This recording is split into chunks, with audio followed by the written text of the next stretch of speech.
கொண்டிருக்கிற இந்த வார்த்தைகளை கேட்டு கொண்டிருக்கிற உலகமெங்கும் இருந்து இதை கவனித்து கொண்டிருக்கிற ஒவ்வொரு பிள்ளைகளுக்காக உம்முடைய முகத்தை நான் பார்க்கிறேன். ஜனங்களுக்காக பரிதபிக்கிறேன் என்று சொல்லி அவர்களோடு பேசி அவளுக்கு அற்புதம் செய்து சுகம் கொடுத்து விடுதலை கொடுத்து அவருடைய துக்கத்தை எல்லாம் சந்தோஷமாக மாற்றினவரே, நீர் நேற்றும் இன்றும் என்றும் மாறாதவர். இப்பவும் இந்த பிள்ளைகளோடு நீங்கள் பேசுங்க, இவங்களுக்கு அற்புதம் செய்யுங்க. இயேசுவே என்னோடு பேசும், எனக்கு அற்புதம் செய்யும் என்று வேண்டிக் கொள்கிற ஒவ்வொருவருக்கும் அற்புதம் செய்து மகிழ பண்ணும். இயேசு கிறிஸ்துவின் நாமத்தில் ஜெபிக்கிறோம் பிதாவே, ஆமேன் ஆமேன். வேத புஸ்தகத்தில் இயேசு செய்த நிறைய அற்புதங்கள் எழுதப்பட்டிருக்கிறது. அதில் ஒரு அற்புதம் பரிசுத்த மத்தேயு எழுதின சுவிசேஷம் 9ஆம் அதிகாரம் 1ஆம் வசனம் முதல் 8ஆம் வசனம் வரை எழுதப்பட்டிருக்கிறது. அதை நான் வேத புஸ்தகத்திலிருந்து உங்களுக்காக வாசிக்கிறேன். கவனமாக கேளுங்க. மத்தேயு 9ஆம் அதிகாரம் 1ஆம் வசனம் முதல் 8ஆம் வசனம் வரை. அப்பொழுது இயேசு படகில் ஏறி இக்கரைப்பட்டு தம்முடைய பட்டணத்திற்கு வந்தார். அங்கே படுக்கையிலே கிடந்த ஒரு திமிர்வாதக்காரனை இயேசுவனிடத்தில் கொண்டு வந்தார்கள். இயேசு அவர்களுடைய விசுவாசத்தை கண்டு திமிர்வாதக்காரனை நோக்கி, மகனே, திடன்கொள், உன் பாவங்கள் உனக்கு மன்னிக்கப்பட்டது என்றார். அப்பொழுது வேத பாரகரில் சிலர், இவன் தேவ தூஷணம் சொல்லுகிறான் என்று தங்கள் உள்ளத்தில் சொல்லிக் கொண்டார்கள். இயேசு அவர்கள் நினைவுகளை அறிந்து, நீங்கள் உங்கள் இருதயங்களில் பொல்லாதவைகளை சிந்திக்கிறது என்ன? உன் பாவங்கள் மன்னிக்கப்பட்டது என்று சொல்வதோ எழுந்து நட என்று சொல்லுவதோ எது எளிது?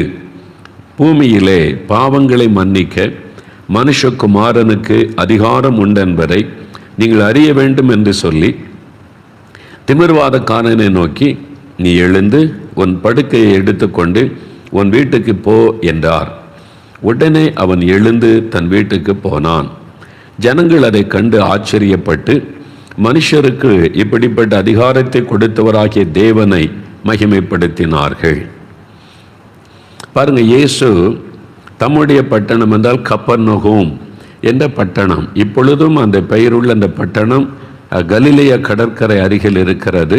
ஆனால் அது சபிக்கப்பட்டதுனால பாழாய் கிடக்கிறது.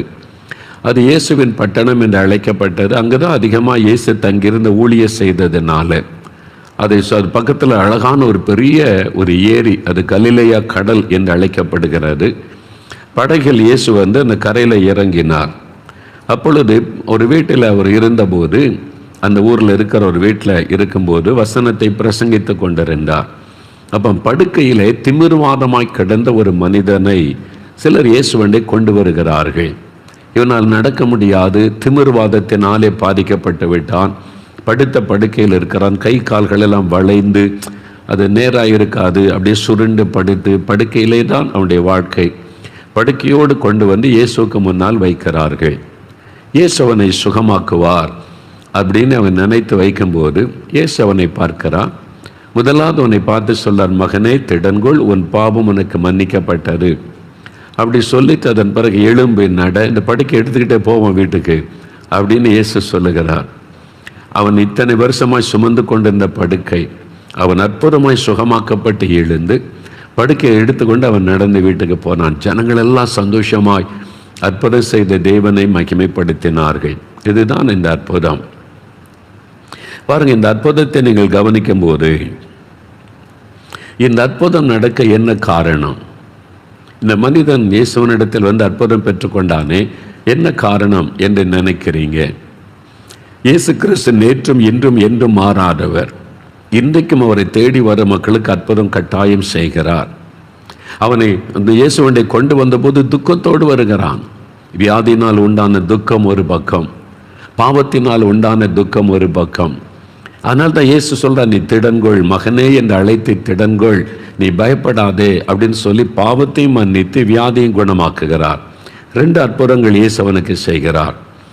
2 அற்புதங்கள் அவனுடைய வாழ்க்கையில் நடக்கிறது. இன்றைக்கு அதே மாதிரி உங்களுடைய துக்கத்தை சந்தோஷமாய் மாற்ற இயேசு உங்களுக்கு அற்புதம் செய்ய போகிறார். 2 விதமான அற்புதம் ஆண்டவர் இன்றைக்கு உங்களுக்கு செய்ய போகிறார். அதைத்தான் நான் உங்களுக்கு சொல்லி ஜெபிக்க போகிறோம். இந்த அற்புதம் நடக்க காரணம் என்ன? முதலாவது, அவன் இயேசுவனிடத்தில் கொண்டு வரப்பட்டான். திமிர்வாதம் அவனை பாதித்திருந்தது. படுத்த படுக்கையில் இருக்கிறான். அவன் வீட்டை விட்டு எழும்பி நடக்க முடியாது. அவனால் எழுந்து வர முடியாது. பாருங்கள், இந்த முடக்குவாதம், திமிர்வாதம், பக்குவாத வியாதி கொண்டவங்க கூட கொஞ்சம் அப்படியே இழுத்து நடந்து வந்துடுவாங்க. முடக்குவாதம் கூட ஜாயிண்டாக வலிக்கும். விரல்கள் மடக்கப்பட்டு அப்படியே வலிச்சு வேதனையோடு, அது மாதிரி முடக்குவாதம், ஆர்த்தரைட்டிஸ் அப்படின்னு சொல்லி நரக வேதனை அனுபவிக்கிறேன்னு சொல்லி கொஞ்சம் கொஞ்சமாக அவங்க அப்படியே படுக்கையில் ஆயிடுவாங்க. இது பாருங்க திமிர்வாதம்.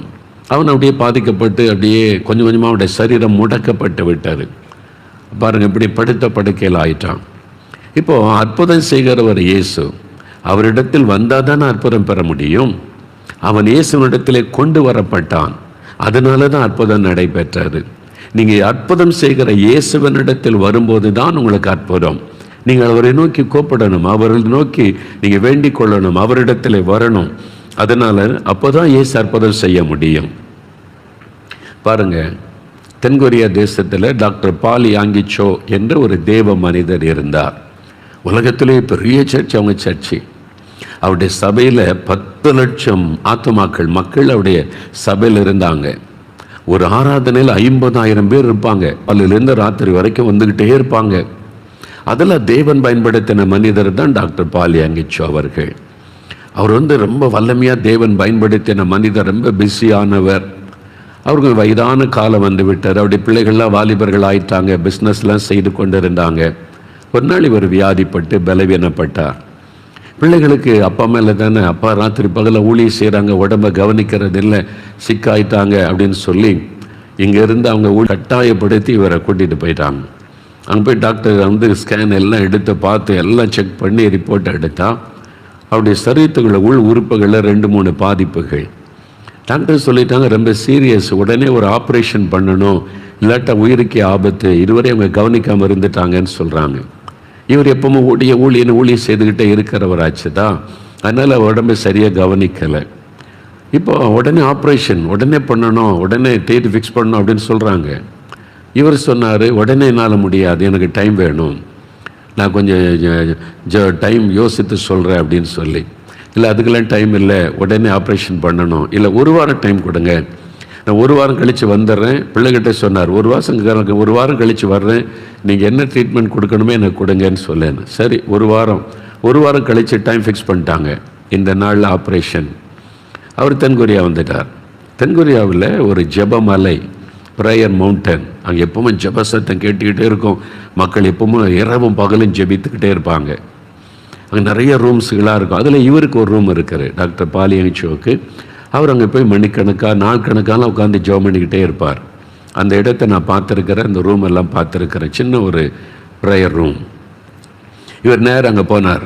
அங்கே தான் ஆண்டவர்கிட்ட போய் உட்காந்து ஜெபம் பண்ணுவார், பேசுவார். எல்லாமே ஆண்டவருடைய பாதத்தில் போய் உட்காந்து ஜெபம் பண்ண 3 நாள் நான் உபவாசம் பண்ணி ஜெபிக்கிறேன்னு காத்திருந்து ஆண்டவருடைய பாதத்தில் காத்திருந்து ஜெபம் பண்ணினார்.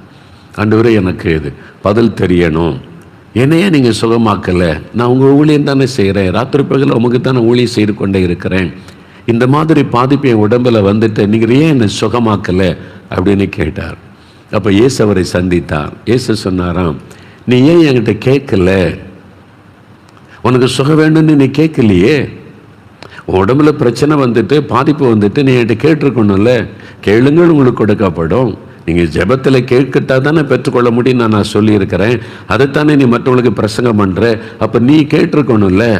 அப்போ தான் அவர் தன்னுடைய உணர்ந்தார், ஐயோ நான் கேட்க தவறு, இப்போ கேட்குறேன், எனக்கு சுகம் கொடுங்க, என் உள்ளுக்குள்ளே இந்த இதெல்லாம் பாதிக்கப்பட்டிருக்கு, ஆப்ரேஷன் பண்ணணுன்னு டாக்டர் சொல்கிறாங்க, நீங்கள் என்னை சுகமாக்கணும்னு சொல்லி ஜெபம் பண்ணினார். அவ்வளோதான். ஆண்டவர் ஒரே ஒரு தொடுதல், எல்லாம் சரியாயிட்டு போன்ட்டார் ஆண்டவர். பிள்ளைகள் கூட்டிகிட்டு போனாங்க. அடுத்த வாரம் அதே ஆஸ்பத்திரிக்கு ஜப்பானில் கொண்டு போய் அவர் போன போது ஆப்ரேஷனுக்கு எல்லாம் ஒழுங்கு பண்ணும்போது சொன்னார், இல்லை இன்னொரு முறை எனக்கு ஸ்கேன் எடுங்க, என்னென்ன ஸ்கேன் ரிப்போர்ட் முன்னால் எடுத்தீங்களோ அதெல்லாம் திருப்பி எடுங்கன்றார். டாக்டர் சொல்கிறாங்க, இன்னும் இருக்குது ரிப்போர்ட்டு, இப்போ தான் எடுத்தோம் போன வாரம், அதுக்குள்ளே என்ன மாற்றம் வந்துட போகுது, ஆப்ரேஷனுக்கு ஒழுங்கு பண்ணுவோம். இல்லை நீங்கள் முதல்ல இன்னொரு முறை ரிப்போர்ட் எடுத்து செக் பண்ண பிறகு தான் ஆப்ரேஷனுக்கு சம்மதிப்பேன்னு சொல்லிட்டார். பிள்ளைகள் ஐயா இன்னொன்று எடுத்துருங்க அப்படின்னு சொன்னோன்னே திருப்பி எல்லாம் ஸ்கேன் பண்ணி எல்லா ரிப்போர்ட்டை எடுத்தால் எல்லாம் நார்மல், அவருக்கு ஒரு பிரச்சனையும் இல்லை. டாக்டர்ஸ் குழம்பிட்டாங்க. போன வாரம் எடுத்த ரிப்போர்ட்டுக்கும் இப்போ எடுத்த ரிப்போர்ட்டுக்கும் எப்படி இவ்வளோ பெரிய மாற்றம், இங்கே இவ்வளோ பெரிய பிரச்சனை இருக்கிற, ஒரு பிரச்சனையும் இல்லை, என்னாச்சு இந்த மனிதனுக்கு?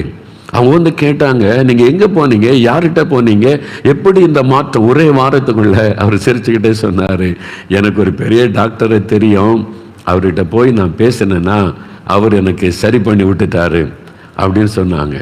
யார் அந்த டாக்டர்? இயேசு. அவர் என்னை தொட்டார், சரியாயிற்று, அவ்வளோதான். ரொம்ப சிம்பிள்.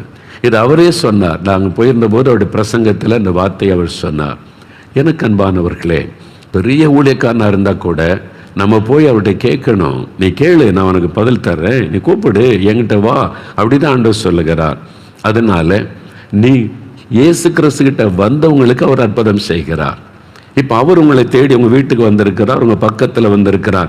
நீங்கள் அவரை நெருங்கி வரணும், அவரிடத்தில் வரணும். வியாதிப்பட்ட குழந்தைகளை கொண்டு வந்து அவருடைய பாதத்தில் வைக்கணும். வியாதிப்பட்ட உங்களுடைய கணவரை இயேசுவின் பாதத்துக்கு கொண்டு வரணும். வியாதிப்பட்ட மனைவி உங்களுடைய வீட்டில் என்ன பிரச்சனை அவருடைய சமூகத்தில் கொண்டு வரணும்.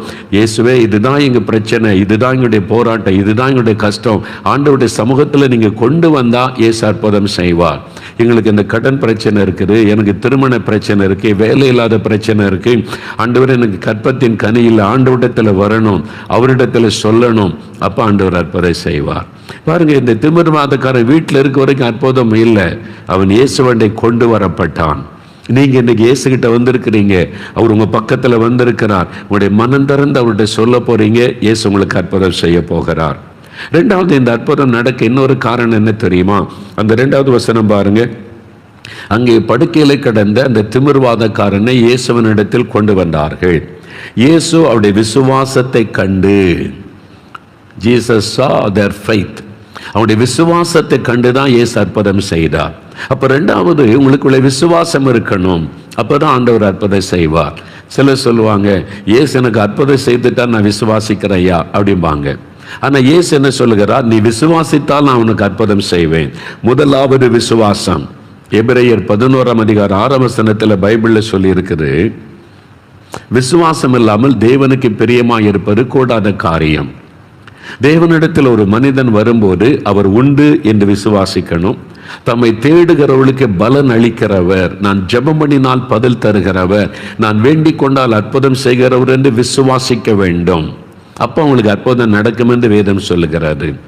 நீங்க முதலாவது விசுவாசிக்கணும். இன்றைக்கு இயேசு எனக்கு அற்புதம் செய்வார், இன்றைக்கு என் வியாதியிலிருந்து விடுதலை தருவார், இன்றைக்கு இந்த டிப்ரெஷன்லேருந்து எனக்கு இயேசு விடுதலை தருவார், இன்றைக்கு என் கணவருக்கு இயேசு சுகம் தருவார், இன்றைக்கு என் குழந்தைக்கு இயேசு சுகம் தருவார், இன்றைக்கு என்னுடைய கடன் பிரச்சனைக்கு ஒரு முடிவை உண்டாக்குவார், இன்றைக்கு எனக்கு ஒரு வழி திறக்கப்படும், இன்றைக்கு என் குடும்பத்துக்குள்ளே சமாதானம் உண்டாகும், இன்றைக்கு இந்த பாவத்திலிருந்து எனக்கு விடுதலை கிடைக்கும், இயேசு எனக்கு இதை செய்வார் என்று விசுவாசிக்கணும்.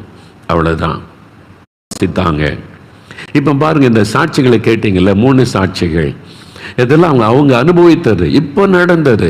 என்னைக்கோ 2000 வருஷத்துக்கு முன்னால இல்லை, இப்போ சில மாதங்களுக்கு முன்பாக இயேசு அவங்களுக்கு அற்புதம் செய்ய உங்க மத்தியில் அவங்க வாழ்றாங்க, உங்க பக்கத்தில் இருக்க. என்றைக்கோ இல்லை உள்ள கதை அல்ல இது, அப்ப நடந்தது, அத்தனை வருஷத்துக்கு முன்னால் நடந்தது, கேள்விப்பட்டதில்லை. இப்போ உங்க கண் முன்னால இவங்க வாழ்ந்து கொண்டு இருக்கிறாங்க. உங்க கண் முன்னால் அவங்க பார்த்தீங்கல்ல, 39 வருஷமா பிறவிலேயே குறைபாடு சுகமாக்க முடியாது என்று மருத்துவம் சொல்லிவிட்டது.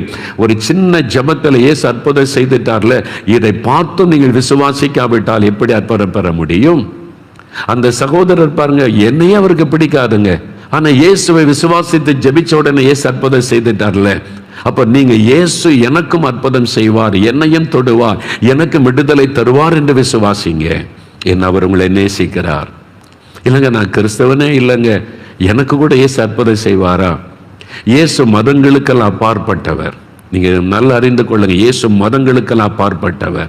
அவர் ஒரு மதத்துக்குள்ள அடக்குவது மனுஷங்க தான் பேசுறாங்க, இயேசு மதத்துக்குள்ள அடங்க மாட்டார். அவர் மதத்தை பற்றி பேசவும் இல்லை, மதத்தை பரப்புங்கள் என்று சொல்லவும் இல்லை, அவர் மதத்தை குறித்து கொள்கைகளை சொல்லிக் கொடுக்கவும் இல்லை. இல்லை, நீங்க எந்த மதமா இருக்கலாம், நீங்க எந்த இனமாய் இருக்கலாம், நீங்கள் எந்த பாஷைக்காரராகவும் இருக்கலாம், இயேசு உங்களை நேசிக்கிறார். அப்படி பார்த்திருந்தா என்ன சுகமாக்கி இருக்க கூடாது? நான் இயேசுவையே கேவலமா பேசினவன், இயேசுவையே திட்டினவன், எங்களுக்கு இயேசுக்கு சம்பந்தமே கிடையாது. ஆனா நான் மரணப்படுக்கையில சாக கிடந்த போது எங்க வீட்டுக்குள்ள இயேசு வந்து என்னை தொட்டு குணமாக்கினார். நான் உயிரோடு இருக்க காரணம் இயேசு. இருதை வீங்கி வலது கால் செயலற்று சாக கிடந்தேன். இவங்க வீட்டுக்குள்ள நாயா வரணும், இவங்க கிறிஸ்தவங்க கிடையாது, இவங்க வேணா என்னை தேடி சர்ச்சுக்கு வரட்டும் அங்கு வரட்டும் இயேசு சொல்லவில்லை. நம்ம எங்க இருக்கிறோமோ அந்த இடத்துல இயேசு வந்து அற்புதம் செய்கிறவர். ஏனென்றால் அவர் கடவுள், அவர் எல்லாரையும் நேசிக்கிறவர், எல்லாம் அந்த மனுஷனுடைய கட்டுப்பாடுகளுக்கெல்லாம் தாண்டினவர். அவர் ஒரு எல்லைக்குள்ள அடக்கி வைக்க முடியாது.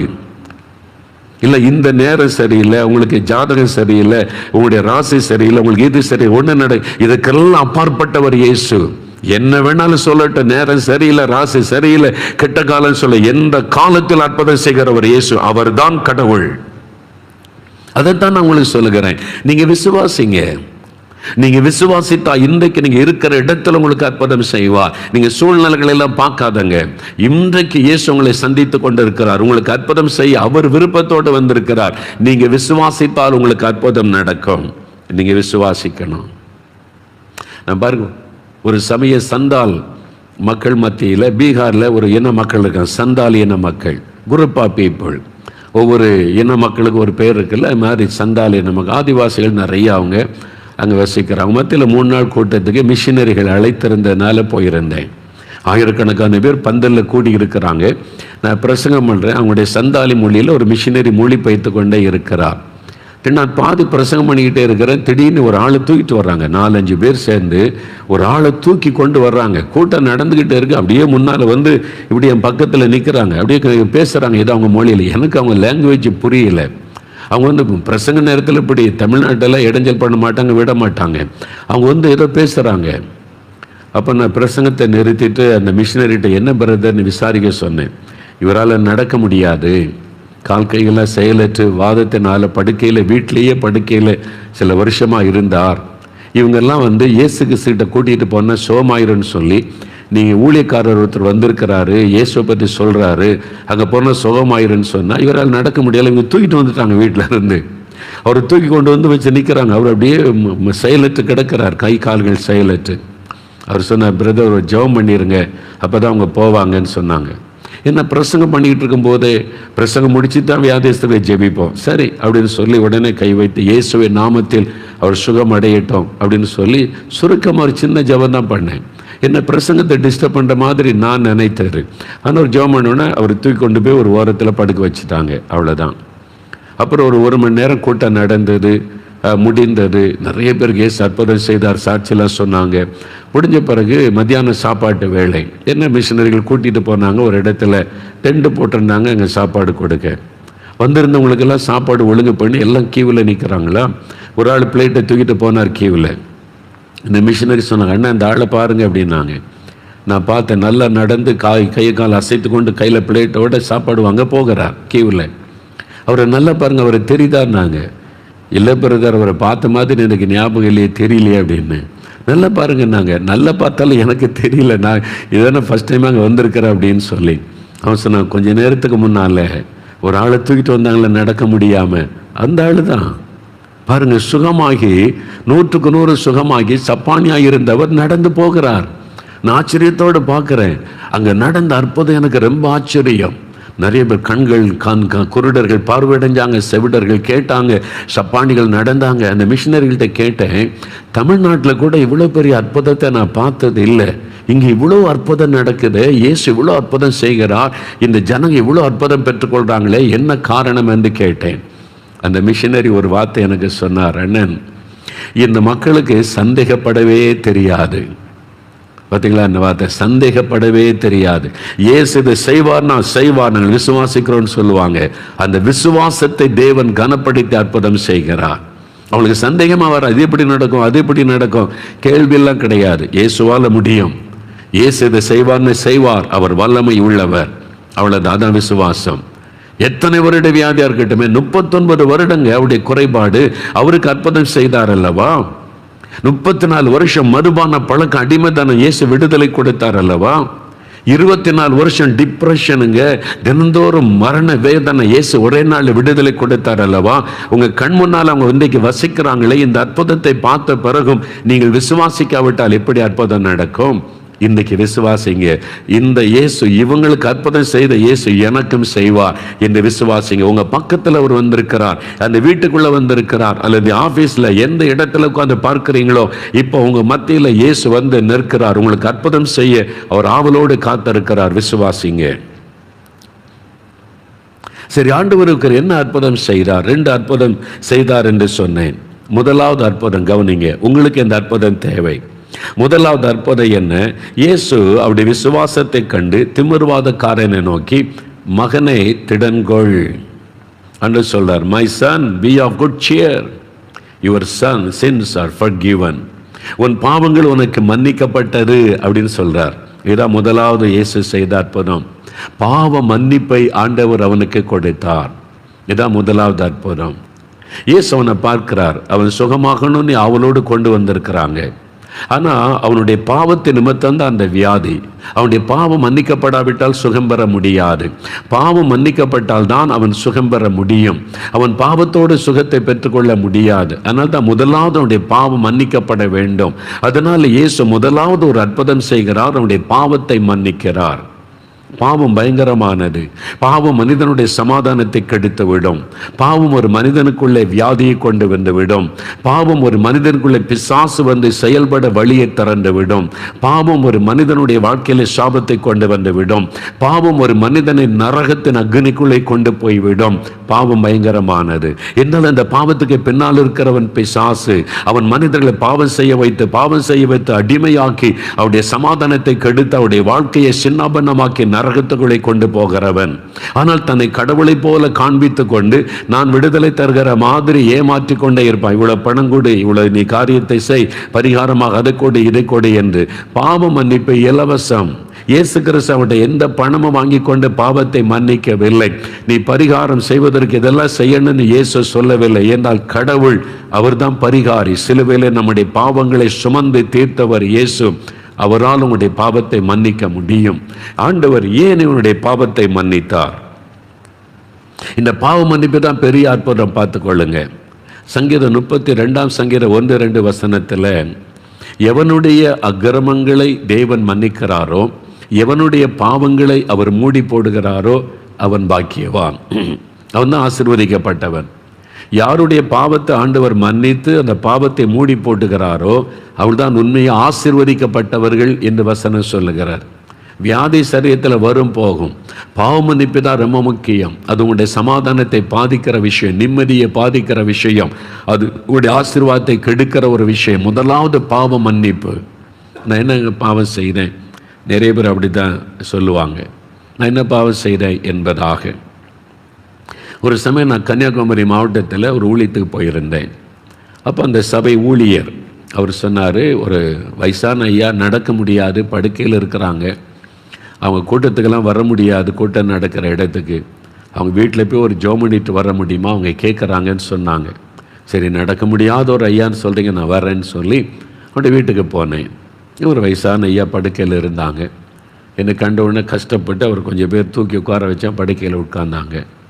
அப்போ அவங்களோட பார்த்தபோது அவங்களுக்கு நான் என்ன சொல்லணும், ஆண்டவரே நீ ஜெபம் பண்ணினேன். அப்போ இந்த மத்தேயு 9 அதிகாரம் இப்போ வாசித்தல அந்த பகுதியை வாசின்னு சொன்னார். நான் அந்த பகுதியை அந்த 8 வசனங்களை வாசித்துட்டு, இயேசு சொன்னார்ல, மகனே உன் பாவம் மன்னிக்கப்பட்டதுன்னு சொல்லி அவன்கிட்ட கேட்டேன், ஐயா என்றைக்காவது இயேசு உங்களை பார்த்து இப்படி சொல்லி இருக்கிறாரா, உன் பாவம் மன்னிக்கப்பட்டதுன்னு சொல்லி இருக்கிறாரா அப்படின்னு கேட்டேன். உடனே அவர் சொன்னார், நான் பாவம்லாம் ஒன்றும் செய்யலையா, நான் சர்ச்சுக்கு போக வருவேன், நான் உண்டு, என் வேலை உண்டு, நான் என்ன பாவம் செய்தேன், நான் என்ன குடித்தேனா, அடுத்த ஆள் சொத்தை எடுத்தேனா, கொலை பண்ண, பாவம்லாம் ஒன்றும் செய்யலை, நான் பக்தியாக நான் உண்டு, நான் என் வேலை உண்டுன்னு இருக்கிறேன்னு சொன்னார். நான் பாவமே செய்யலைன்னு சொன்ன பிறகு என்னத்தை பேச முடியும்? நான் அப்படி அசந்து போனேன். வசனம் சொல்லுது, நாம் எல்லாரும் பாவம் செய்து தேவ மகிமை இழந்து போனோம் என்று வேதத்தில் சொல்லியிருக்கிறேன். ஆனால் அவர் சொல்றார் பாவமே செய்யலை. என்ன பாவம் செஞ்சேன்? நான் என்ன பாவம் செய்துட்டேன் எனக்கு இப்படி நடக்குது? நிறைய பேர் பேசுவாங்க பார்த்துருக்கீங்களா? ஆனால் பீடி சிகரெட்டை ஊற்றிக்கிட்டு நான் என்னங்க பாவம் செய்துட்டேன் அப்படின்னு கேட்பாங்க. பாவம்னா குடிக்கிறது, வெறிக்கிறது, கொலை செய்கிறது, திருடுறது, அடுத்த சொத்தை அபகரிக்கிறது, இதுதான் பாவம் என்று நாம் நினைத்து கொண்டு இருக்கிறோம். அதனால நான் என்ன பாவம் செய்துட்டேன் அப்படின்னு நம்ம கேட்கிறோம். ஆண்டவரே கொஸ்டின் பண்ணுவோம், நான் என்ன பாவம் செய்துட்டேன், எனக்கு எப்படி நடக்கணும் அப்படின்னு சொல்லி. அந்த தகப்பனார் அப்படி தான் கேட்டார்.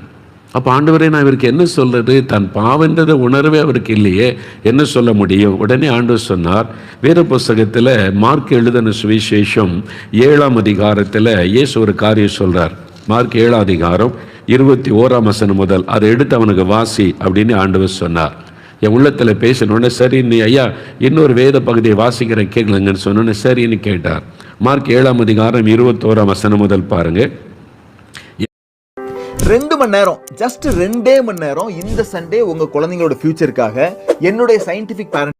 பொல்லாத சிந்தனைகளும் விபச்சாரங்களும் வேசித்தனங்களும் கொலை பாதகங்களும் களவுகளும் பொருளாசைகளும் துஷ்டத்தனங்களும் கபடும் காமவிகாரமும் வன்கண்ணும் தூஷணமும் பெருமையும் மதிகேடும் புறப்பட்டு வரும். பொல்லாங்கானவைகளாகிய இவைகளெல்லாம் உள்ளத்திலிருந்து புறப்பட்டு மனுஷனை தீட்டுப்படுத்தும் என்று இயேசு சொன்னார். இருதயத்தை தீட்டுப்படுத்துகிற விஷயம் நம்ம நினைக்கிற பாவனை கொலை பண்றது, அடிக்கிறது, அடுத்த சொத்தை எடுக்கிறது, நான் உண்டு என் வேலை உண்டு தானே இருக்கிறேன். ஆண்டவர் சொல்கிற மனுஷனுடைய இருதயத்துக்குள்ள இந்த பொல்லாத சிந்தனை, விபச்சாரம், வேசித்தனம், இச்சைகள், கோபங்கள், எரிச்சல்கள், வைராக்கியங்கள், பகைகள், அடுத்தவங்களை பற்றி புறங்கூறுவது, இந்த பாவம் இருக்குல்ல. இதை வாசித்த உடனே அவர் பார்த்து சொன்னார், ஐயா இதில் இயேசு சொல்கிறார், இதில் ஒரு பாவம் கூட உங்கள்கிட்ட இல்லையா? நான் பாவிதான் ஐயா, எனக்குள்ள இந்த பாவம்லாம் இருக்குது. அப்போ இயேசு சொல்றார், மனிதனுடைய இருதயத்தை தீட்டுப்படுத்தக்கூடிய பாவங்கள் இருதயத்துக்குள்ள இருந்து வருகிறது. அப்போ அவர் ஒத்துக்கொண்டார். இது அப்போ இயேசு கிறிஸ்துட்ட சொல்லுங்க, என் பாவத்தை மன்னிங்க இயேசுவே, உங்கள் ரத்தத்தினால என் இருதயத்தை கழுவுங்கன்னு கேளுங்க, இயேசுடைய பாவத்தை மன்னிப்பான்னு சொன்ன உடனே உண்மையாய் அவர் ஜெபம் பண்ணினார். அந்த ரட்சிப்பு பாவ மன்னிப்பை பெற்றுக்கொண்டார் வயதான அந்த தகப்பனார். எனக்கு அன்பானவர்களே, இன்றைக்கு உங்களுடைய பாவம் மன்னிக்கப்பட்ட நிச்சயம் உங்களுக்கு இருக்குதா? உங்கள் பாவம் மன்னிக்கப்படணுமா? நான் என்ன செய்யணும்? முதலாவது நான் பாவி என்பதை உணரணும். இந்த மனுஷன் பாவ அறிக்கையே பண்ணலையே, இயேசு அவன் பாவத்தை மன்னிச்சாரே அப்படின்னு நினைக்கிறீங்களா? அவன் பாவத்தை உணர்ந்தான். அதனால தான் பாருங்க, இயேசுகிட்ட கொண்டு வரும்போது அவனை பார்த்து உன் பாவத்து மகனை திடன்கொள் என்று சொல்ல காரணம் என்ன தெரியுமா? அவனுக்கு தெரியும், நான் செய்த பாவத்தினால்தான் தான் எனக்கு இந்த வியாதி, என் பாவத்தினால நான் முடக்கப்பட்டு விட்டேன். இப்போ அவனுக்குள்ள தன் பாவத்துக்கு ஒத்த உணர்வு அவனுக்கு இருக்கிறது. அதே சமயத்தில் பயம், இயேசு என் பாவத்தை மன்னிப்பாரா? ஐயோ இவன் பாவம் செய்தவன், பாவத்தினால தான் இந்த வியாதி, கொண்டு போங்க இவனை. இவன் துன்மார்க்கமாய் நடந்தான், குடிகாரனாக இருந்தான், விபச்சாரம் பண்ணினான், இவன் அடுத்தவங்களை குடியை கெடுத்தான், அவன் மற்றவங்களை பற்றி புறங்கூறி கொண்டே அலைந்தான், ஐயோ இவன் பாவி, கொண்டு போங்க அப்படின்னு இயேசு சொல்லிவிடுவாரோ என்கிற பயம். அந்த பாவ உணர்வு அவனுக்குள்ள இருந்தது, பயமும் அவனுக்குள்ள இருந்தது, என் பாவம் மன்னிக்கப்படுமா என்கிற பயம். ஆனால் தான் வேதம் சொல்லுகிறது, மனுஷன் முகத்தை பார்க்கிறான், கர்த்தரோ இருதயத்தை பார்க்கிறார். கர்த்தராகிய இயேசு அவனுடைய இருதயத்தை பார்த்தபோது அவன் பாவத்தை குறித்த உணர்வுள்ளவனாயிருந்தான். ஐயோ நான் பாவம் செய்துட்டனே, என் பாவத்தினால தான் இந்த வியாதி, என் பாவம் மன்னிக்கப்படுமா? இயேசு மன்னிப்பாரா? புறம்பே தள்ளிவிடுவாரா என்று பயந்தான். இயேசு சொல்லார், மகனே, அன்பாய் சொல்லுகிறார், மகனே நீ பயப்படாத, நீ பாவின்னு உன்னை புறம்பே தள்ள மாட்டேன், உன் பாவம் உனக்கு மன்னிக்கப்பட்டது. அவனுடைய இருதயத்திலே பாவத்தை உணர்ந்த மனம் திரும்பினான். இயேசு அதை பார்த்தார். அப்போ அவனுடைய இருதயத்தில் மனம் திரும்பின, நான் பாவம் செய்துட்டேன், இந்த பாவத்திலிருந்து ஆண்டவரே எனக்கு ஒரு மன்னிப்பை வேணும், என் தவறுகளை மன்னியுன்னு ஒப்பு கொடுக்கும் போது இயேசு பாவத்தை மன்னிக்கிறார். இன்னைக்கு என்னைக்காவது உணர்ந்திருக்கிறீங்களா? ஒரு சமயம் ஒரு சகோதரர் என்னை பார்க்க வந்தார். தூத்துக்குடி பட்டணத்திலிருந்து என்னை பார்க்க வந்தார். அங்கே அப்போ தான் ஒரு கூட்டம் நடத்தி முடித்திருந்தோம். முடிஞ்ச 2 நாள் கழித்து வந்தார். ஆஃபீஸுக்கு வந்தார். அவரை பார்க்க நான் உட்காந்து பேசும்போது, உங்கள்கிட்ட ஒரு காரியம் பேசணும், என்ன விஷயம்னு கேட்டேன். இன்றைக்கி இந்த பிரசங்கம் பண்ண வந்தீங்கல்ல? ஆமாம். தற்செயலாக அந்த கூட்டத்துக்கு வந்தேன். எனக்கு இந்த கூட்டம் பிரசங்கெல்லாம் பிடிக்காது, சும்மா கொஞ்ச நேரம் என்னையா நீ பேசுகிறார் அப்படின்னு கேட்டேன். எனக்குள்ளே அதுலேருந்து ஒரு பாதிப்பு வந்துட்டு, ராத்திரி பகல் தூக்கமே வரமாட்டேங்குது. நீ ஒரு பாவி, நீ ஒரு பாவி, நீ மனம் திரும்ப, நீ உள்ளத்தில் யாரோ பேசிக்கிட்டே இருக்கிறாங்க, நிம்மதியாக இருக்க முடியல. அதான் அந்த பிரசங்கார்கிட்டே போகலான்னு உங்களை தேடி வந்திருக்கிறேன்னார். என்ன விஷயம்? அவருடைய கண்ணில் அவர் கண்ணீரோட வேதனையோடு சொன்னார், நான் நிறைய பாவம் செய்துட்டேன். சர்ச்சுக்கு போனாலே அரசியல் பண்ண தான் போவேன், கலாட்டா பண்ணுறது, அரசியல் பேச, சும்மா தான் சர்ச்சில் உட்காந்து இயேசுவெல்லாம் நினைக்க மாட்டேன். அது மாதிரி குடி, எல்லா பாவம், சர்ச்சிலையும் போய் அட்டகாசம் பண்ணுவேன். அந்த மாதிரி ஆள் நான். எங்கள் வீட்லேயே என்னால் பிரச்சனை, சபையிலே என்னால் பிரச்சனை, நான் யாருக்கு பிரயோஜனம் இல்லாதவன், நிறைய பாவம். அதெல்லாம் என்னை உணர்த்திக்கிட்டே இருக்கு. எனக்கு நிம்மதியாக இருக்க முடியல. என் பாவம் மன்னிக்கப்படுமா? என் பாவம் மன்னிக்கப்படுமா? நான் சொன்னேன், இயேசு உங்களை மன்னிக்க ஆயத்தமாக இருக்கிறார். நான் என்ன செய்யணும்? நீங்கள் பாவத்தை மறைக்காமல் அறிக்கையிடுங்க. நீதிமொழிகள் 28:13 பைபிளில் இருக்கிறது, தன் பாவத்தை மறைக்கிறவன் வாழ்வடைய மாட்டான், அறிக்கை செய்து விட்டு கொடுக்கிறவன் இரக்கம் பெறுவான். இயேசுகிட்ட அறிக்கை செய்து நீங்கள் விட்டு விட ஒப்பு கொடுத்தா உடனே அற்புதம் மாற்றம் இருதயத்தில் வந்துடும்.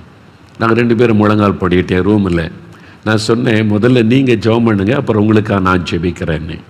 அவர் சொன்னார், எனக்கு ஜெபிக்க தெரியாது. பார்த்தீங்களா, கிறிஸ்தவர், சர்ச்சுக்கெல்லாம் போவார், கமிட்டிலெல்லாம் மெம்பர்.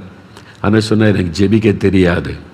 நான் சொன்னேன், இவ்வளோ நேரம் என்கிட்ட பேசுனீங்கல்ல, இந்த மாதிரி இந்த பாவம்லாம் நான் உணர்த்துறேன், அது அப்படியே இயேசுகிட்ட சொல்லுங்கள், அவ்வளோதான். என்கிட்ட சொன்ன, இப்போ இயேசு நம்ம மத்தியில் இருக்கிறார், நம்ம 2 பேருக்கு மத்தியில் இயேசு 3வது ஆளாக இருக்கிறார். அதனால் கண்ணை மூடி இயேசுவை பார்த்து, இயேசுவே நான் இந்த மாதிரி பாவம் செய்துட்டேன் அப்படின்னு மனசில் தோன்றதெல்லாம் சொல்லுங்கள், அவ்வளோதான். அதான் ஜெபம்னு சொன்னேன். சரி உடனே அவர் கண்ணுக்கு மூடிட்டா. அப்படி மெதுவாக இயேசுவேன்னு ஜெபிக்க ஆரம்பித்தார். முதல்ல ஒரு தடுமாறி ஜெபிக்க ஆரம்பித்தா அழ ஆரம்பிச்சிட்டாரு, கதறுகிறார், அழுகிறார். அப்படியே, ஐயோ நான் எவ்வளோ பெரிய பாவி, ஒரு குடிகாரை மனைவி கூட நான் துன்பப்படுத்தினவை, பிள்ளைகள் கூட என்னால் நிம்மதியில், வீட்டுக்குள்ளே என்னால் பிரச்சனை, சபையில் பிரச்சனை, எங்கே போனாலும் நான் பிரச்சனை உண்டாக்கணும், ஐயோ நான் எவ்வளோ பெரிய பாவி அப்படின்னு அறிக்கையிட்டு என்னை மன்னிச்சிருங்க மன்னிச்சிருங்க இயேசுவே மன்னிச்சிருங்கன்னு ஜெபிக்கிறார். 5 நிமிஷம் 10 நிமிஷம் 15 நிமிஷம் ஆகி போச்சு, ஜெபத்துக்கிட்டே இருக்கிறார். திடீர்னு ஜெபம் நின்று போச்சு. என்னடா இது, நீ ஜெபமே முடியலை, பாதியில் நின்று போச்சு. நான் கண்ணை திறந்து அவரை பார்க்குறேன். அப்படியே கண்ணில் தாரை தாரையாய் வடிந்த சட்டெல்லாம் கண்ணீர்னால் நனைஞ்சிருக்கு. அவர் நான் பார்த்த உடனே சொல்கிறாரு, அதாவது வெளியே சொல்ல முடியாத பாவம், என் அந்தரங்க வாழ்க்கையில் நான் செய்கிற பாவத்தை ஆண்டவர் எனக்கு உணர்த்துகிறார். இந்த பாவத்தெல்லாம் செய்தல்ல, நீ அது வெளியே சொல்ல முடியாது, என் நாவினால சொல்ல முடியாது.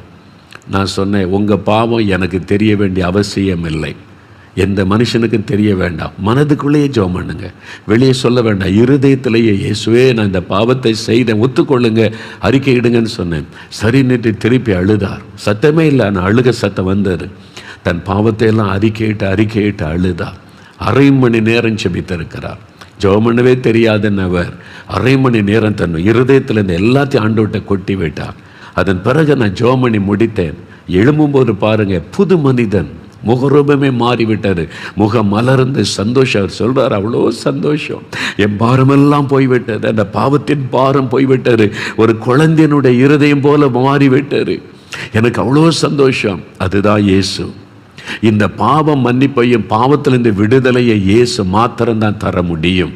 நான் அடித்த ஏனன்னு தெரியுமா? நம்முடைய பாவத்துக்காக சிலுவையிலே பரிகாரமாக தன் இரத்தத்தை சிந்தி பாவ மன்னிப்பை உண்டாக்கினவர் இயேசு மாத்திரம்தான்.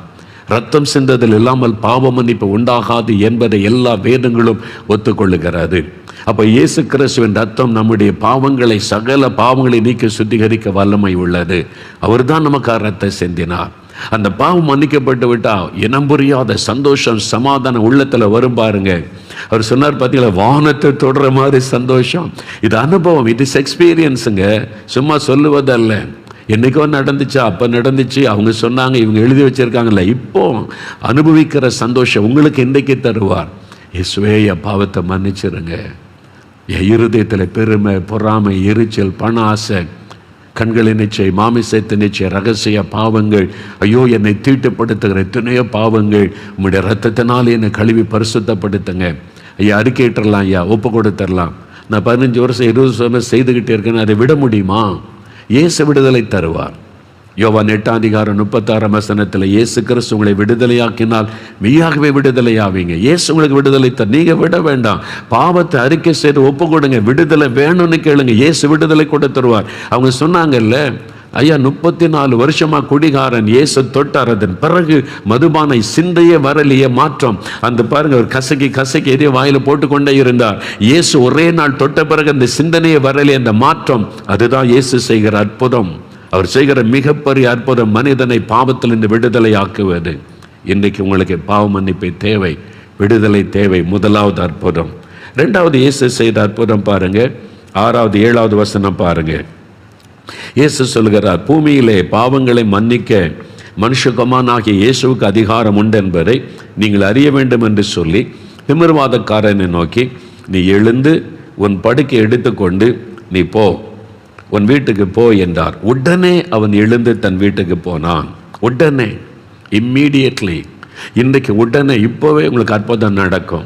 இப்போவே உங்கள் வீட்டில் நீங்கள் இருக்கிற இடத்துல நீங்கள் அந்த அனுபவத்தை பெறுவீங்க. இப்பொழுதே நோய் மாறும். எத்தனை வருட வியாதியாக இருந்தாலும் இப்பொழுதே உங்களுடைய காது கேட்கும். இப்பொழுதே உங்களுடைய கண்கள் திறக்கப்படும். இப்பொழுதே கட்டிகள் மறையும். இப்பொழுதே உங்களுடைய வாத வியாதிகள் மறையும். இப்பொழுதே உங்களுடைய கால்கள் செயல்பட ஆரம்பிக்கும். இப்பொழுதே பாதிக்கப்பட்ட உறுப்புகள் புதிதாய் மாறும். இப்பொழுது இதே நேரம், இப்போ நம்ம ஜெபிக்க போகிறோம், அற்புதம் நடக்க போகிறது. A public speaking program can be a right boon when introduced at a very young age. ஆனா நீங்க விசுவாசிக்கணும். ஒரு சமயம் ஒரு கிராமம், திருநெல்வேலிக்கு பக்கத்தில் ஒரு கிராமத்தில் ஒரு சகோதரி, அவங்க வாத வியாதியினால் பாதிக்கப்பட்டு நடக்க முடியாமல் ஆயிட்டாங்க. இதே மாதிரி இந்த சகோதரன் மாதிரி படுக்கையில் ஆயிட்டாங்க. படுக்கை தான் எல்லாமே, படுக்கையில் இருக்கிறாங்க. யாராவது ஹெல்ப் பண்ணி தான் தூக்கணும், எல்லாமே செய்யணும். சொன்ன 4 மாவட்டியில் ஒவ்வொரு கடைசி சனிக்கிழமை திறப்பின் வாசல் ஜெபம் நடைபெறும். தேசத்துக்காக ஜெபிப்போம். கடைசியில் வந்திருக்கிறவங்க சுகம் விடுதலைக்காக ஜெபம் பண்ணுவோம். நிறைய பேரை இயேசு சுகமாக்குகிறார். அதை அறிந்ததுனால அவங்க சொன்னாங்க, என்னை இந்த திறப்பின் வாசல் ஜெபத்துக்கு கூட்டிகிட்டு போங்க, எனக்கு இயேசு சுகம் தருவார், அங்கே போய் ஜெபம் பண்ணால் இயேசு சுகம் தந்துடுவார். அது அவங்களுடைய விசுவாசம். சரி, ஆசைப்படுற ஆளை கொண்டு போயிடுவோன்னு சொல்லி காரு பிடித்து வாடகைக்கு, ரொம்ப தூரம், திருநெல்வேலியிலேருந்து கொஞ்சம் தூரம் போனோம். ஒரு 2-3 மணி நேரம் பிரயாணம். 4 மாவடிக்கு வரணும்னா 2-3 மணி நேரம் பிரயாணப்பட்டு வரணும். ஒரு கார் வாடகைக்கு அமர்த்தி அந்த வீட்டில் கூட தூக்கி பின் சீட்டில் படுக்க வச்சு கொண்டு வந்துட்டாங்க. இங்கேயும் தூக்கி கொண்டு வந்து தேவனுடைய அந்த சமூகத்தில் படுக்க வச்சுட்டாங்க. படுக்க வச்சுட்டு அவங்களும் குடும்பத்தாரும் ஜெபிச்சாங்க. ஜெபத்தில் எல்லாம் பங்கு பெற்றாங்க. வியாதிஸ்தர்காக ஜெபிக்கும் போது அவங்களும் ஜெபித்தாங்க எல்லாமே. அப்போ தன் பிறகு கூட்டம் முடிந்தது. எல்லாருக்கும் நான் ஜெபிக்கும் போது என்கிட்டையும் கொஞ்சம் கூட்டிகிட்டு போனாங்க. நானும் கை வைத்து ஜெபம் பண்ணினேன். அவ்வளோதான், ஒரு மாற்றமும் நடக்கலை. அவங்க எழும்பவும் இல்லை, நடக்கவும் இல்லை. ஆனால் அவங்க ஆண்டவரே, நான் திரும்ப வீட்டுக்குள்ளே வரும்போது நடந்து தான் வரணும், அப்படி தான் ஜெபிச்சுட்டு வந்திருக்கிறாங்க. 4 மாடிக்கு என்னை கொண்டு போகிறாங்க ஜெபத்துக்கு. உங்களுடைய சமூகத்துக்கு நான் வர்றேன், நான் திரும்பி இந்த வீட்டுக்குள்ளே நடந்து தான் வரணும். இப்போ என்னை தூக்கிட்டு போகிறாங்க, நடந்து தான் வரணும். அதான் அவங்களுடைய விசுவாசம். ஆனால் நான் கூட்டத்தில் ஜெபிச்சாங்க, ஒரு அற்புத மாற்றம் உண்டாகலை. நான் அவங்களுக்கு கை வைத்து ஜெபம் பண்ணேன், ஒன்றும் நடக்கலை. காருக்குள்ளே தூக்கி கொண்டு போய் வச்சு, சரி ஆசைப்பட்டபடி ஜெபத்தை கூட்டிகிட்டு வந்துட்டோன்னு சொல்லி குடும்பத்தாரெல்லாம் திருப்பி கொண்டு போனாங்க. திருப்பி 2-3 மணி நேரம் ட்ராவல் பண்ணி அவங்க வீட்டுக்கு முன்னால் கார் நின்றார். அவங்கெல்லாம் கதவை திறந்து இவங்கள தூக்க போனால் காரை விட்டு தானாக இறங்கி நடந்து வீட்டுக்குள்ளே போகிறாங்க. எல்லாம் ஆச்சரியமாக பார்க்குறாங்க. என்ன ஆச்சு, நடந்து போகிறாளே, நடந்துட்டாளேன்னு கேட்டால், ஆமாம் நான் நடந்துட்டேன், இயேசு சுகமாக்கிட்டாரு. எந்த நேரம் எப்படி இயேசு அற்புதம் செய்வார் ஒருத்தர் கணிக்க முடியாது. அப்போ அவங்க அற்புதமாக சாட்சி சொன்னாங்க. அவங்களுடைய விசுவாசம் என்ன, என்னை வீட்டிலேருந்து தூக்கிக்கிட்டு தான் கூட்டத்துக்கு கொண்டு போகிறாங்க, ஆனால் நான் வீட்டுக்குள்ளே வரும்போது நடந்து வரணும். அதான் அவங்களுடைய ஜெபம், அதான் அவங்களுடைய விசுவாசம். தேவன் அந்த விசுவாசத்தை கனப்படுத்தின. அதனால தான் இங்கே ஜெபிக்கிற சமயத்தில் ஒரு மாற்றத்தை பார்க்க முடியல, நான் கை வைத்து ஜெபிக்கும் ஒரு மாற்றத்தை பார்க்க முடியல.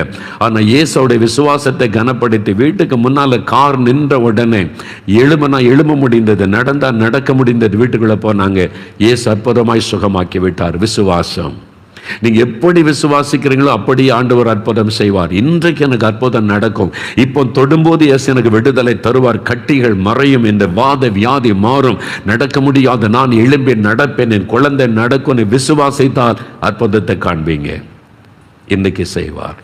ஒரு சமயம் கன்னியாகுமரி மாவட்டத்தில் ஒரு ஊருக்கு ஊழியத்துக்கு போயிருந்தேன். செம்பன் விளை அப்படின்னு ஒரு இடம் இருக்குது. அநேக வருஷத்துக்கு முன்னால் ஊழியத்துக்கு போயிருந்தேன். அப்போ அந்த கூட்டத்தில் ஒரு சகோதரி, இது ஒரு நிறைய கூட்டமாக உங்களை பார்க்கணுன்னாங்க. அந்த சகோதரி கூட்டத்தில் சரி வாங்கன்னு ஒரு குழந்தைய கூட்டின்னு வந்தாங்க. அந்த குழந்தைய கூட வந்து, இந்த குழந்தை உங்களுக்கு காட்டுறதுக்கு தாயா நான் கூட்டிகிட்டு வந்தேன்னாங்க. அப்படியா, என்ன விசேஷம் இந்த குழந்தையில்? அப்போ அவங்க சொன்னாங்க, என் குழந்தையால் நடக்க முடியாது ஐயா, நடக்க முடியாமல் சப்பானியாக இருந்த குழந்தை, இந்த குழந்தைய தூக்கிக்கிட்டு தான் சர்ச்சுக்கு போகணும், தூக்கிக்கிட்டு தான் வரணும், என் குழந்தை நடக்கணுமே, இயேசு சுகம் கொடுக்கணுமே, நீ எவ்வளோ நாள் ஜெபம் பண்ணினேன், உங்கள் திறப்பின் வாசல் ஜெபத்துக்கு ஒரு நாள் குழந்தை கொண்டு வந்து ஜெபிக்கணும்னு எனக்கு ஆசை, ஆனால் இதை தூக்கிட்டு என்னால் வர முடியாது. என்ன செய்கிறது? அப்போ அன்றைக்கி சொன்ன வீட்டிலையே உபவாசம் பண்ணி ஜெபிக்கலான்னு சொல்லி ஒரு திறப்பின் வாசல் ஜெபம் அன்னைக்கு காலை 9லேருந்து 3 மணி வரை நானும் உபவாசம் பண்ணி வீட்டிலேயே சப்பானியாக இருக்கிற குழந்தை வைத்துக்கொண்டு நான் கருத்தாக ஜெபம் பண்ணேன். இயேசுவே, 4 மாவடியில் இவ்வளோ பேர் ஜெபிக்கிறாங்க, நானும் அவங்க கூட சேர்ந்து ஜெபிக்கிறேன். என் குழந்தைக்கு ஒரு அற்புதம் நடக்கணும், சுகம் உண்டாகணும்னு ஜெபம் பண்ணேன். 3 மணி வரைக்கும் ஜெபம் பண்ணினேன். 3 மணிக்கு ஜெபம் முடிஞ்சிட்டு உபவாசத்தை முடித்து கிச்சனில் போய் நான் கொஞ்சம் வேலை செய்ய ஆரம்பித்தேன், சமையல் வேலைகளை கவனிக்க. திடீர்னு என் குழந்தை நடந்து என் பக்கத்தில் வந்து நிற்கிது, அம்மான்னு சொல்லி. நான் திரும்பி பார்த்தா என் பிள்ளை நடக்குது. நான் வச்ச இடத்துலேருந்து நடந்து வந்து என் பக்கத்தில் நிற்கிது. எனக்கு ஆச்சரியமாகிவிட்டது. என் குழந்தைய பார்க்குறேன், இப்போ குழந்தை நல்லா நடக்குது, நடக்க முடியுது, அற்புதமான சுகம். சப்பானியாக இருந்த குழந்தைய என் ஜெபத்தை கேட்டு இயேசு நடக்க பண்ணிட்டார் ஐயா. இந்த குழந்தைய உண்ட காட்டுறதுக்கு தான் கூட்டிகிட்டு வந்தேன்னு சொன்னாங்க. அந்த தாயினுடைய விசுவாசம். நான் அந்த குழந்தையை பார்க்கவும் இல்லை, அதை தொடவும் இல்லை, நான் ஜெபிக்கவும் இல்லை. எப்படி இந்த அற்புதம் நடந்தது? இயேசு அந்த தாயினுடைய விசுவாசத்தை பார்த்தார், அவருடைய ஜெபத்தை கேட்டார், அற்புதம் செய்தார். அதனால பாருங்க, இன்றைக்கு அதே இயேசு தான் உங்களை பார்த்து கொண்டு இருக்கிறார். என் பிள்ளைங்க ஜெபிக்க போறாங்க, நான் அற்புதம் செய்வேன். இன்றைக்கு உங்களுக்கு அற்புதம், இப்போ உங்களுக்கு அற்புத சுகம் உண்டாக போகிறது. விசுவாசிக்கிறீங்களா? இப்போ நம்ம ஜெபிக்க போகிறோம். இயேசுவால் எப்படிங்க இந்த அற்புதம்லாம் செய்ய முடியுது? பாவத்திலிருந்து விடுதலை, நோயிலிருந்து விடுதலை, பிறவி குறைபாடெல்லாம் நீங்குது. எப்படிங்க இந்த அற்புதம் நடக்குது? ஆச்சரியப்படுகிறீங்களா? இயேசு கிறிஸ்து வானத்தை பூமியை உண்டாக்கின சர்வ வல்லமுள்ள தேவன். அவர் மூலமாகத்தான் உலகம் முழுவதும் சிருஷ்டிக்கப்பட்டது. காணக்கூடாதவராயிருந்த அவர் மனிதன் மேலே வைத்த அன்பினால இந்த உலகத்தில் மனிதனாய் அவதரித்தார். எதுக்காக? மனிதனை பாவம், சாபம், வியாதி என்கிற வேதனை அவனை விடுதலையாக்கணுமானா அவர் தன்னுடைய பரிசுத்தமுள்ள இரத்தத்தை சிந்தி மரித்து உயிரோடு எழும்பணும். அதான் ஒழுங்கு. ஏன்னா ரத்தம் சிந்தல் இல்லாமல் பாவ மன்னிப்பு உண்டாகாது. அப்போ மனுக்குலத்திற்காக தன்னுடைய பரிசுத்தமுள்ள இரத்தத்தை சிந்தணும். பரிசுத்தமுள்ள மனிதன் உலகத்தில் இல்லை பலியாவதற்கு. ஆகவே கடவுள் மனிதனாய் வந்து பரிசுத்தமாய் வாழ்ந்து தன்னுடைய பரிசுத்தமுள்ள இரத்தத்தை சிலுவையிலே சிந்தி நமக்கு மீட்பை உண்டு பண்ணினார். அதனால தான் இயேசு கிறிஸ்துவின் மூலமாகத்தான் பாவ மன்னிப்பை பெற முடியும். இயேசு கிறிஸ்து மூலமாகத்தான் வைகுண்டம் என்கிற பரலோக ராஜ்யத்துக்கு போக முடியும். இயேசு கிறிஸ்து தான் அதற்கான பரிகாரங்களை செய்து முடித்தவர். சிலுவையில் தன்னையே பலியாய் கொடுத்தார், நம்முடைய நோய்களை சுமந்தார். 1 பேதுரு 2:24 பைபிளில் சொல்லியிருக்கிறது, இயேசு நம்முடைய பாவங்களை சிலுவையில் சுமந்தார். மத்தேயு 8:17 சொல்லி இருக்கிறது, இயேசு நம்முடைய நோய்களையும் பலவீனங்களை சிலுவையில் சுமந்தார். ஏசாயா 53:4 சொல்லி இருக்கிறது, இயேசு நம்முடைய பாடுகளையும் துக்கங்களையும் சிலுவையிலே சுமந்தார். கலாத்தியர் 3:13 சொல்லி இருக்கிறது, இயேசு நமக்காக சிலுவையிலே சாபமானார். நம்முடைய பாவம், சாபம், வியாதி எல்லாவற்றையும் சிலுவையிலே நமக்காக அவர் சுமந்து முடித்து தன் இரத்தத்தை நமக்காக சிந்தி 3வது நாள் மரணத்தை ஜெயித்து உயிரோடு கூட எழுந்தார். அவர் இன்றைக்கும் உயிரோடு கூட இருக்கிறார். அதனால தான் இந்த அற்புதம். என்றைக்கோ மரித்து போனார், என்றைக்கோ செத்து போனால் அவரை நம்ப வேண்டிய அவசியம் இல்லை. அவர் மரித்த உயிரோடு கூட இருக்கிறார்.